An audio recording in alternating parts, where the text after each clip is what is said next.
Gold, silver എന്നിവയുടെ വില ക്രമാതീതമായി വർദ്ധിക്കുന്ന ഈ ഒരു സാഹചര്യത്തിൽ നമ്മൾ അതിൽ ഇൻവെസ്റ്റ് ചെയ്യുന്നത് അത്ര നല്ലതാണോ? നമുക്ക് ഫ്യൂച്ചറിസ്റ്റിക് നോക്കുകയാണെങ്കിൽ അത്രയധികം റിട്ടേൺ നമുക്ക് ഇതിൽ നിന്ന് കിട്ടാൻ സാധ്യതയുണ്ടോ? എന്നാൽ നമ്മൾ ആരും ശ്രദ്ധിക്കാതെ പോകുന്ന അതേ രീതിയിൽ പ്രാധാന്യം അർഹിക്കുന്ന മറ്റൊരു ലോഹമുണ്ട്, കോപ്പർ. കോപ്പറിൽ എങ്ങനെയാണ് നമുക്കൊരു ഇൻവെസ്റ്റ്മെന്റ് സാധ്യത കാണാൻ സാധിക്കുക?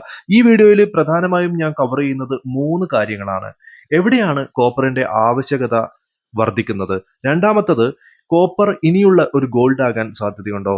മൂന്നാമത്തത്, കോപ്പർ ഇൻവെസ്റ്റ് ചെയ്യണമെങ്കിൽ എവിടെ ഇൻവെസ്റ്റ് ചെയ്യണം? കോപ്പറിനെ പറ്റി പറയുന്നതിന് മുമ്പ് ഗോൾഡിനെ പറ്റി പറയാം. ഗോൾഡ് ഒരു റിസർവ് അസറ്റ് ക്ലാസ് ആയാണ് കണക്കാക്കുന്നത്. അതായത് RBI പോലുള്ള സെൻട്രൽ ബാങ്കുകളൊക്കെ തന്നെ ഗോൾഡ് നല്ല രീതിയിൽ വാങ്ങിച്ചു വെക്കുന്നുണ്ട്. അത് ഇൻഫ്ലേഷനെതിരെ ഹെഡ്ജ് ചെയ്യാൻ വേണ്ടിയിട്ടാണ് ഇങ്ങനെ ഗോൾഡ് റിസർവ് ചെയ്ത് വെക്കുന്നത്. അതോടൊപ്പം ഗോൾഡിനെ ഒരു പ്രിഷ്യസ് മെറ്റൽ ആയിട്ടും കണക്കാക്കുന്നുണ്ട്. അതായത് ഗോൾഡ് ഒരു 100%ഉം നമ്മളൊരു ഓർണമെന്റൽ പർപ്പസിന് വേണ്ടിയിട്ടാണ് ഉപയോഗിക്കുന്നത്. എന്നാൽ സിൽവറിലേക്ക് വരുമ്പോൾ 67% ഉപയോഗിക്കുന്നത് ഓർണമെന്റൽ പർപ്പസിന് വേണ്ടിയിട്ടും ബാക്കി 33% സിൽവർ ഉപയോഗിക്കുന്നത് ഇൻഡസ്ട്രിയൽ പർപ്പസിനും വേണ്ടിയിട്ടാണ്. Like solar panels, semi conductors, electrical components, ഇങ്ങനെയുള്ള ഉപയോഗങ്ങൾക്ക് വേണ്ടിയിട്ട് സിൽവറിന്റെ ഉപയോഗം ധാരാളമായിട്ടുണ്ട്. എന്നാൽ കോപ്പറിലേക്ക് വരുന്ന സമയത്ത് കോപ്പർ ഒരു ഉയർന്ന വൈദ്യുത ചാലകതയുള്ള ഒരു ലോഹമാണ്. അതുകൊണ്ട് ഇലക്ട്രിക്കൽ ഇൻഡസ്ട്രിയിൽ കോപ്പർ വ്യാപകമായി ഉപയോഗിക്കുന്നു. കോപ്പർ 100%വും ഇൻഡസ്ട്രിയൽ പർപ്പസിന് വേണ്ടിയിട്ടാണ് ഉപയോഗിക്കുന്നത്. കോപ്പറിൽ വൈദ്യുത ചാലകത കൂടുതൽ ഉള്ളത് കാരണം wiring, cables, electrical components, semi conductors, ഇങ്ങനെയുള്ള കാര്യങ്ങൾക്കൊക്കെ വേണ്ടിയിട്ട് കോപ്പർ വ്യാപകമായിട്ട് ഉപയോഗിക്കും. അതേസമയം റൂഫിംഗ്, കൺസ്ട്രക്ഷൻ ഇൻഡസ്ട്രി, ഇതിലൊക്കെ തന്നെ കോപ്പർ പ്രധാനമായും ഉപയോഗിക്കുന്നുണ്ട്.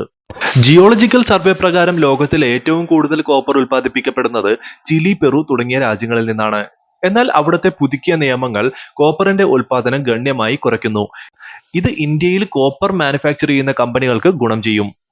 അതിന് പ്രധാനപ്പെട്ട കാരണം ഇന്ത്യയിൽ അവതരിപ്പിക്കപ്പെട്ടിട്ടുള്ള ഗ്രീൻ എനർജി റവല്യൂഷൻ ആണ്.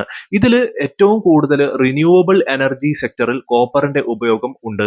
അതായത് ഇലക്ട്രിക് വെഹിക്കിൾ മാനുഫാക്ചറിങ് സെക്ടറിലും അതുപോലെ തന്നെ സോളാർ പാനൽ മാനുഫാക്ചറിങ്ങിൽ, AI ആർട്ടിഫിഷ്യൽ ഇന്റലിജന്റ് ഡാറ്റാ സെന്ററുകൾക്ക് വേണ്ടിയിട്ട്, ട്രാൻസ്പോർട്ടേഷൻ ഇൻഡസ്ട്രീസിന്, അപ്പോൾ ഇത്തരത്തിലുള്ള എല്ലാ ഇൻഡസ്ട്രീസും ഗ്രീൻ റവല്യൂഷനുമായിട്ട് ബന്ധപ്പെടുന്ന എല്ലാ ഇൻഡസ്ട്രീസിലും കോപ്പറിന്റെ ആവശ്യകത കൂടുതലാണ്.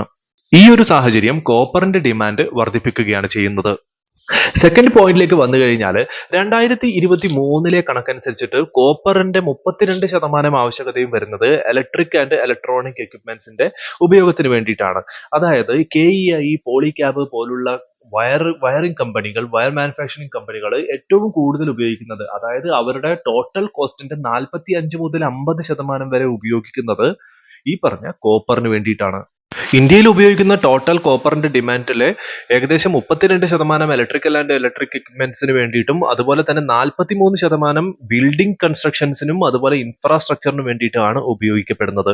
ഇന്ത്യയിൽ കോപ്പർ മൈൻ ചെയ്യുന്ന പ്രധാന കമ്പനിയാണ് ഹിന്ദുസ്ഥാൻ കോപ്പർ ലിമിറ്റഡ്.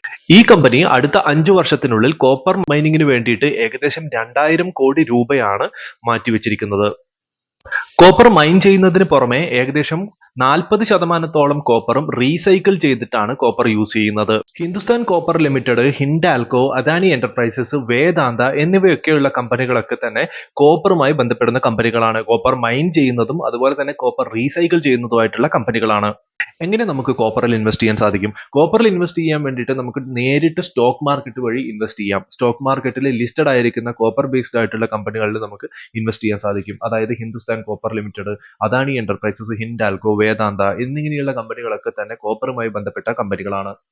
നേരിട്ട് സ്റ്റോക്ക് മാർക്കറ്റിൽ ഇൻവെസ്റ്റ് ചെയ്യുന്നതിന് പകരം വേണമെങ്കിൽ മ്യൂച്വൽ ഫണ്ടുകളിൽ ETF വഴി നമുക്ക് ഇൻവെസ്റ്റ് ചെയ്യാൻ പറ്റും. ETF തന്നെ മിറായി അസറ്റ് മെറ്റൽ ETF പോലുള്ള ETFകൾ ഏകദേശം 15ഓളം ലിസ്റ്റഡ് കമ്പനീസ്, കോപ്പറുമായി ബന്ധപ്പെടുന്ന 15ഓളം ലിസ്റ്റഡ് കമ്പനീസിൽ ഇൻവെസ്റ്റ് ചെയ്യുന്ന കമ്പനിയാണ് എന്ന ഫണ്ടാണ്. സോ ഇതിൽ ഇൻവെസ്റ്റ് ചെയ്ത് കഴിഞ്ഞാൽ നമുക്ക് അത്യാവശ്യം നല്ലൊരു പോർട്ട്ഫോളിയോ ക്രിയേറ്റ് ചെയ്യാൻ സാധിക്കും. നിങ്ങൾ നിങ്ങളുടേതായിട്ടുള്ള ഒരു ഒപ്പീനിയനും നിങ്ങളുടേതായിട്ടുള്ള റിസർച്ചിന്റെയും ബേസിൽ മാത്രം ഇൻവെസ്റ്റ് ചെയ്യാൻ ശ്രമിക്കുക. ഇവിടെ ഇന്ത്യ ഗ്രീൻ റവല്യൂഷനുമായിട്ട് മുന്നോട്ട് പോകുന്ന സമയത്ത് നമുക്ക് കോപ്പറിൽ വലിയൊരു സാധ്യത കാണാൻ സാധിക്കും. അടുത്ത ഒരു 5 വർഷത്തെ ഇൻവെസ്റ്റ്മെന്റ് എന്നുള്ള രീതിയിൽ, ഒരു 5 വർഷത്തിന് ശേഷം എന്നുള്ള രീതിയിലൊക്കെ നമുക്ക് ഈ ഒരു ഇൻവെസ്റ്റ്മെന്റിനെ കണക്കാക്കാൻ പറ്റും. എന്താണ് കോപ്പറിനെ പറ്റിയിട്ടുള്ള നിങ്ങളുടെ അഭിപ്രായം? ഇതിൽ ഇൻവെസ്റ്റ് ചെയ്യുന്നത് നിങ്ങൾക്ക് നല്ലതായിട്ട് തോന്നുന്നുണ്ടോ? തീർച്ചയായിട്ടും നിങ്ങളുടെ അഭിപ്രായം കമന്റിൽ രേഖപ്പെടുത്തുക. താങ്ക്